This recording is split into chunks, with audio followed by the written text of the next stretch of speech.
Goeienaand, dis 7 uur op 'n Woensdag aand en tyd vir Fokus. Ek is Lenet Fransis Peuren, baie welkom. Bietjie later in die program vertel ons jou van 'n Johannesburgse vrou wat 14 halfmaratons hardloop om geld in te samel om haar belofte aan 'n tienermeisie na te kom. Suid-Afrikaners is verlede week en van dese week weer aan beurtkrag onderwerp. Eskom se topbestuur het aangevoer dis nodig om 'n hartstilstand by die energiereus te voorkom. Die jongste beurtkrag is ingestel nadat Eskom meer as 14.000 megawatt van sy opwekkingsvermoë verloor het. Dit sluit nie die eenhede in wat weens beplande onderhoud nie in werking was nie. Maar hoe ernstig is so 'n tekort en hoe groot is die gevaar van 'n totale ineenstorting van die netwerk? Ons praat nou via Zoom met David Nichols, 'n voormalige senior bestuurder by Eskom wat aan die einde van 2018 afgetree het as hoofkernamptenaar na 34 jaar van diens by die energievoorsiener. And thank you so much for joining us this evening, David. How close did we come to a total and complete collapse? I think you've got to separate two things out, so welcome. The power system has a central backbone, mainly 400,000 volt wires, the big wires across the country. And national control in Simmerpan is tasked with making sure that stays energized at all times. So the reason that we in fact do load shedding, or they do load shedding, I'm careful, I'm many years in now, is to make sure that the supply and the demand stay in balance. So load shedding is a way of avoiding total blackout. I don't think we came anywhere close to a total blackout, but we presumably had to shed load to make the load supply demand balance meet. It's worth bearing in mind that if they're out of line, if there's not enough supply for the demand, even for a couple of seconds, you will start seeing the system collapse. So I don't think we came close to a blackout. We just shed more and more load to make sure that the supply matches demand. Please explain to us novices what that implies and to what degree is the situation managed and can it be preempted? Okay, well, from the point of view of the system operator in national control, he is sitting with a certain amount of power available to him from the power stations that are running. Clearly, he hasn't got the whole 45,000 megawatts, whatever it is. He's got that less the unavailable part. And he's watching the demand on the system very closely. So he will, if the demand is rising to a point where it exceeds the available capacity, he will start preemptively shedding load to avoid getting into a mismatch. If he got to the point where the frequency started falling, that is that we went from 50 hertz that we're normally at to low, as the frequency falls, he will automatically start load shedding certain loads. So the system is set up so we don't get to a stage where there is no power to the grid. We may get to a situation where the power to the customer is very limited because we're having to shed them to keep the grid. But it's the grid staying at 400,000 volts that is vitally important for the system. If the grid was to de-energize, then most of the power stations would shut themselves down because they cannot run outside of a narrow band. So they would start shutting down, and then you'd end up with everything shut off, and then you've got to rebuild the system by starting up first one machine, which will then provide power to other machines to allow them to start up. And that's the so-called 2 weeks or so of re-establishing the whole system. I was about to ask you to elaborate and explain if there was a total collapse, how long it takes, and you've mentioned now 2 weeks. Then how do you do that? Do you allow a certain amount of people or a certain suburb or parts of the country to regain, to regenerate, and you control the load shedding in other areas? Well, if we had a complete blackout, it's happened elsewhere in the world, but not. South Africa's an islanded system. That means that we have no neighbors, essentially. So if we had a complete national blackout, they would end up having to start up one of the big machines. And I think I'm right in saying that Kendal is specified as the black start station. So Kendal would be provided power from its own internal gas turbines it's got to provide auxiliary power, and also potentially from Drakensberg to start up the first machine. It takes about 40, 50 megawatts to start up a big machine. So it's not a trivial amount of power. When they got the first machine up and synchronized, they would then energize a portion of the grid around them. And they would steadily start up more machines. And as they start machines up, they'd add load to the system. to make sure it stays in balance. And that process would take some time because it's quite complex to do that. But essentially, you've got to have the starter motor on the first machine requires something to run it. So the first starter motor ends up with some, I think, 15 megawatt gas turbines at Kendall, designed to allow it to start up a machine. When the first machine is up and running, it will then providing power to the other machines on the same station to start up at the same time as energizing part of the grid. And that's basically how it would be done. And it would take some time to get the whole thing back up again.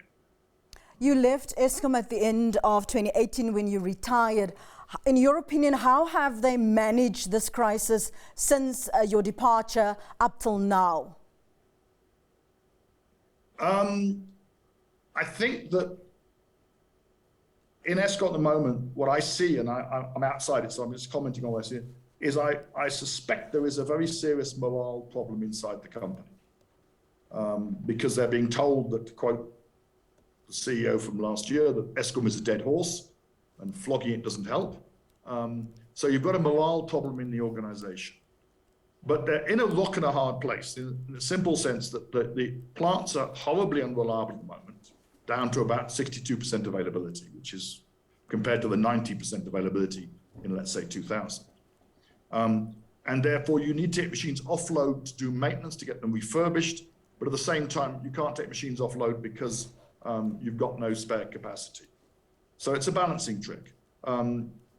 If I have to be slightly critical of the current management, I'm not yet seeing the self-belief and the drive in the organization to achieve the performance those stations required to. In about 2016, 2017, we got the machines back up quite well.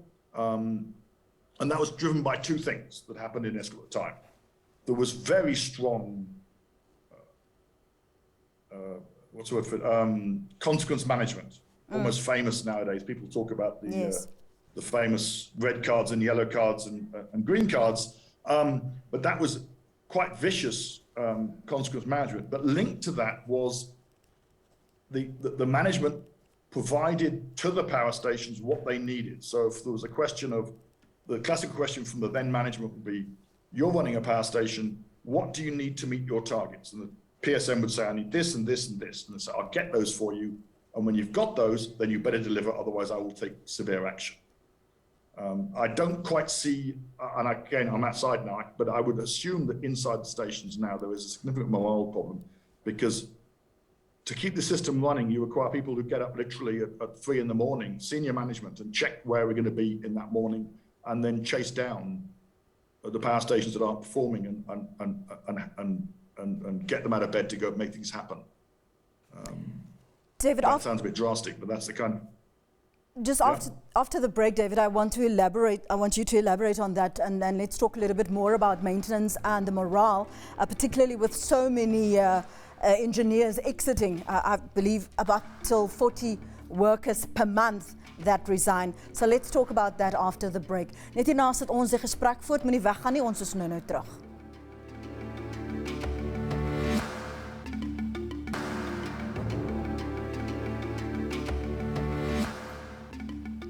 Vanaand praat ons oor Eskom se huidige probleme wat gelei het tot beurtkrag van verlede week en vroeg hierdie week ook. Ons gas is David Nichols, 'n voormalige senior bestuurder by Eskom wat in 2018 afgetree het. David, just to come back to a point that you raised before the break about the morale at Eskom, so many of the expertise going astray, so many leaving the company. You actually said it's like flogging a dead horse. Let's elaborate on the morale there, and how do you retain those levels of expertise in this company to go forward? Okay, well, please don't misunderstand me. I didn't say Eskom's a dead horse. I said they've been told by their top management that Eskom is a dead horse. And that is, in my way of thinking, a bit of a challenge.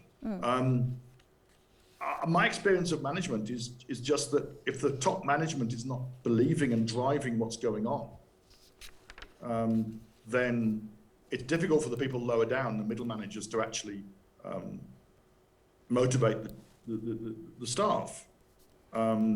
Any organization needs, in my view, to have three plans. One is a short-term plan of how do you survive at the moment.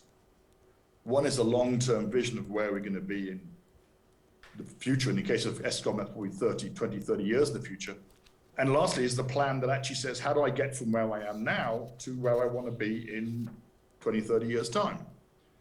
And I'm not at the moment seeing a coherent plan, as far as I can see from the outside, and I must emphasize outside, that is achieving that short-term plan. You know, they've been talking, the amount of maintenance they're doing, the problem, as I would see it in the company, is maintaining the belief in themselves. If you don't believe in yourself as a company, then seriously, it's very difficult to get the enthusiasm to be able to do the tough things that are required. And I can imagine engineers at Eskom now saying, not so much I'm not being paid enough, that's a different discussion. It's more, do I really want to be in this company going forward, and should I look for a job elsewhere? David, the fact that you see this exit, about 40 employees leaving and resigning apparently every month, how does this jeopardize the work and the maintenance of a Koeberg, for example, and other stations, and if there is another crisis? Well, I think that, first of all, let's go back to last day. Another crisis is an interesting discussion. Eskom has been in crisis since 2007.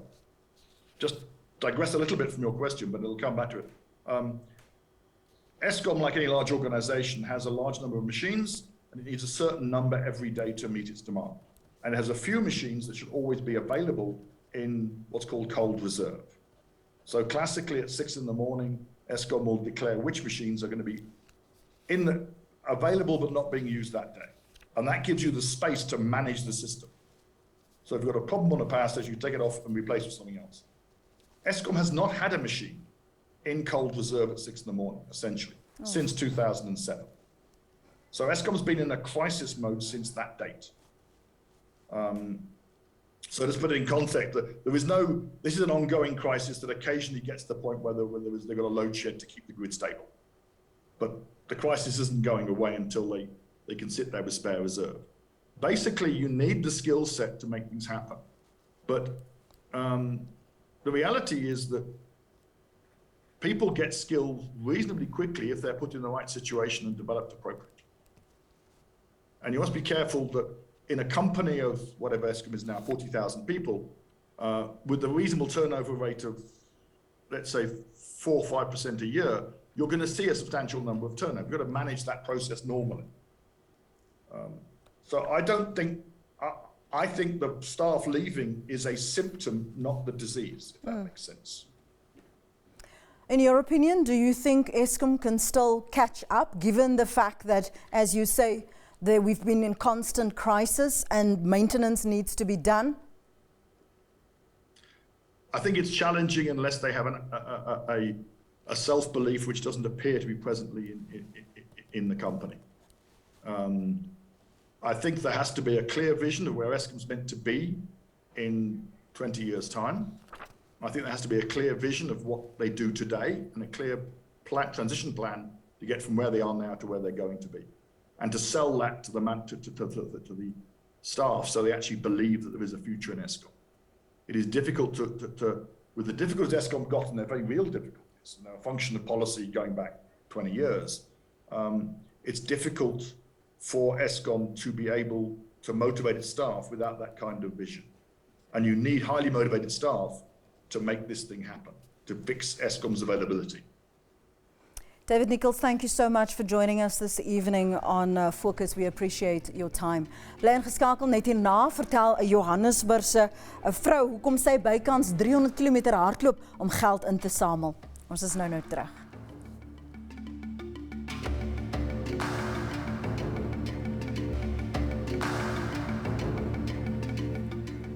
Welkom terug. 'n Vrou van Johannesburg het besluit om vir 14 dae lank elke dag 'n halfmaraton van 21 km te hardloop om sodoende haar belofte aan 'n tienermeisie na te kom.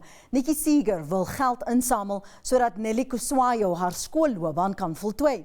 Sy en haar vriend Grant Klek is tans op hul 9de dag van die bykans 300 km wat afgelê moet word. Regisseur Wanie van die Juffer het meer gaan uitvind.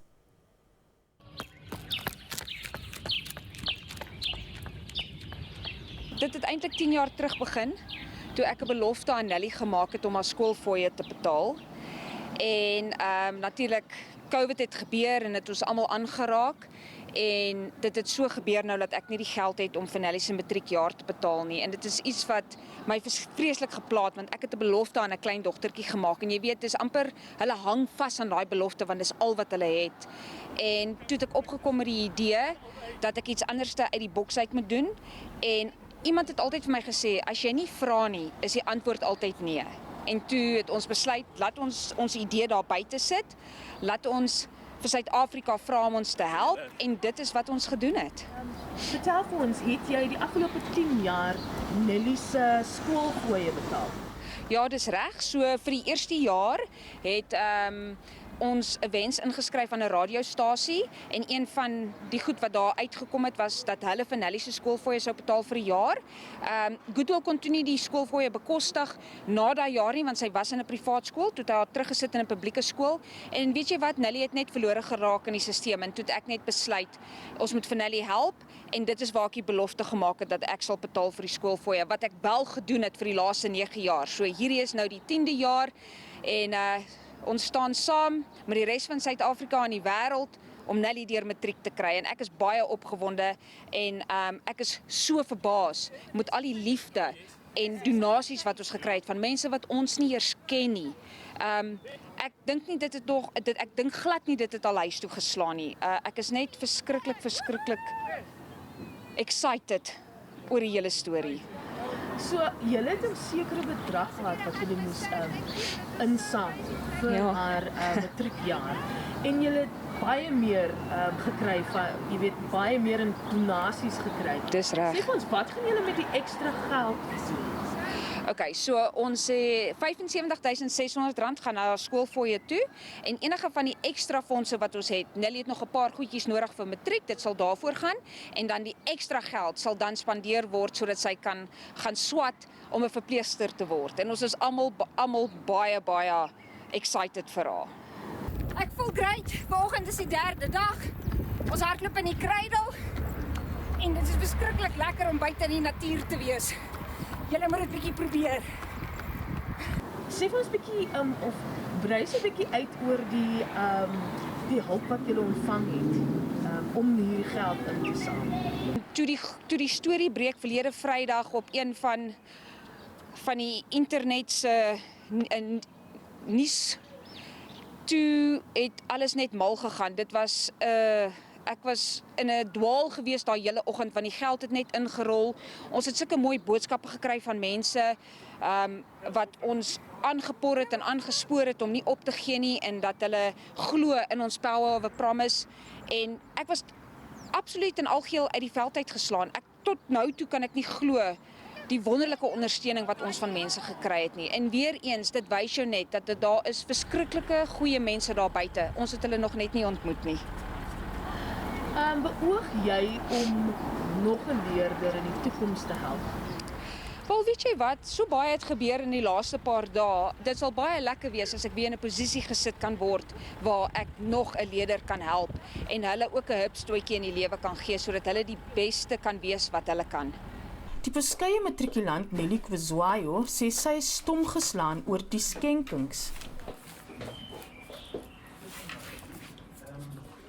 I am super grateful for everything they've done for me and my family. During these COVID times, I know times are tough financially and a lot of people are losing jobs. So for someone to even donate even 100 Rand means a lot to my family and I, because it's going to take me a long way. I can't really use my words to show my gratitude, so I've decided to show that with my actions. Therefore, I want to be a nurse to pay it forward the best way I know how to.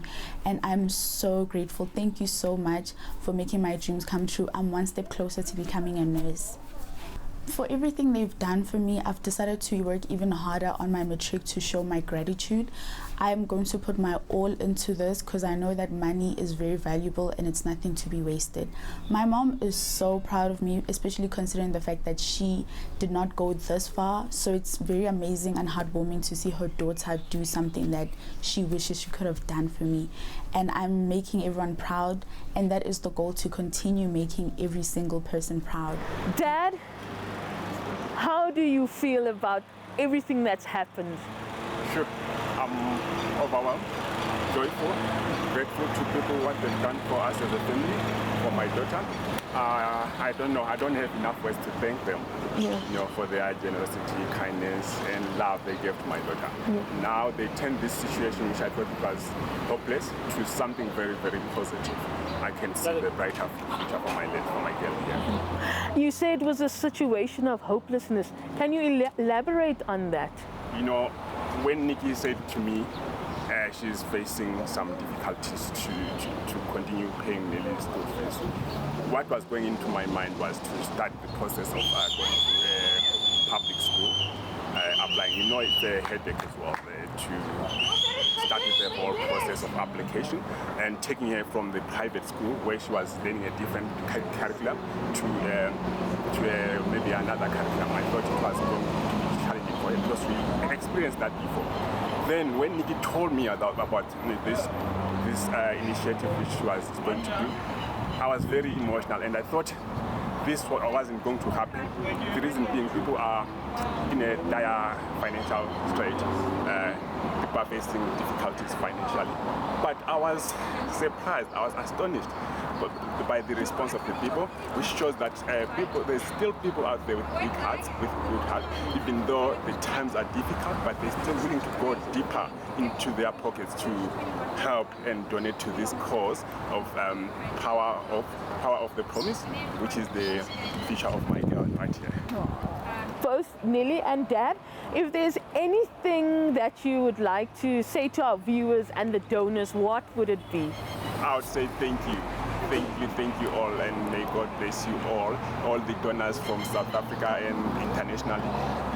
You showed us some love, something we didn't expect. May God bless you all. Daar lê so wat 105 kilometer vir Nickey voor om haar belofte aan Nelly na te kom. Van Nelly 'n suksesvolle matriekjaar vorentoe. Dis al vir vanaand. Onthou Fokus word elke donderdagoggend om 10:30 op SABC 2 herhaal en ons is ook steeds beskikbaar op YouTube. Al wat jy moet doen is jy kan ons volg op ons Facebookblad by Fokus SABC of volg ons dan ook op Twitter by Fokus ZA. Jy kan ons 'n e-pos stuur aan fokus@sabc.co.za. Behoort daar op jou skerm te wys. Ons hoop jy kan volgende Woensdag aand om 7 weer by ons aansluit hier op SABC 2. 'n Goeie week vorentoe, 'n lekker naweek en sien jou dan hopelik volgende week. Mooi bly.